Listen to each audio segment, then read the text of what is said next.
A sitting U.S. president is suing his own government for $10 billion. This is Kenya News Update today. Coming up, you'll discover the explosive lawsuit that pits President Donald Trump against the IRS and Treasury Department, the shocking details of the leak, and what this means for the privacy of every taxpayer. Meet Charles Littlejohn, a former IRS employee. In 2019 and 2020, he allegedly stole and leaked confidential tax records belonging to the president, his sons, and their company. For years, this information fueled headlines. But here's the twist. The lawsuit claims the government itself is to blame. The civil complaint filed in Miami federal court says the IRS and Treasury failed in their obligation to prevent the leak. The plaintiffs are seeking at least $10 billion in damages. That's not just a number. It's a seismic statement. And then, something shocking happened.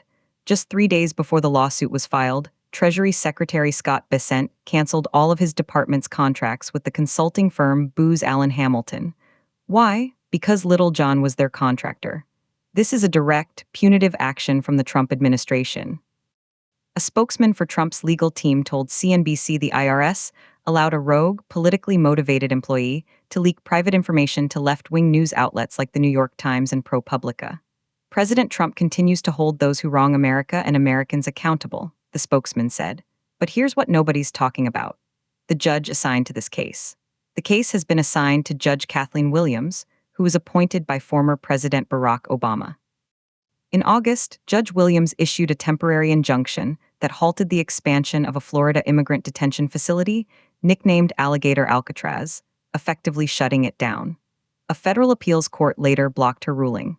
Now, she presides over a $10 billion lawsuit against the government by the president who appointed her judicial opponent. The tension is palpable. This isn't just about tax returns. It's about power, privacy, and political warfare playing out in a federal courtroom. Some see a president rightfully defending his family's privacy against a deep state leak. Others see a massive distraction and a chilling attempt to intimidate federal agencies. The lawsuit alleges a catastrophic failure to protect confidential data. If the government can't protect the president's tax information, whose can it protect? Every Kenyan with a KRA PIN should be paying attention. This case sets a global precedent for how governments handle our most sensitive financial data. But if the leak was politically motivated, as alleged, does that justify a $10 billion penalty? The legal battle is just beginning, and it's happening under a judge with a history of ruling against the current administration's policies. Do you think a $10 billion lawsuit is justified, or is this political theater? Drop your take in the comments. Subscribe to Kenya News Update today for more breaking global news that impacts you.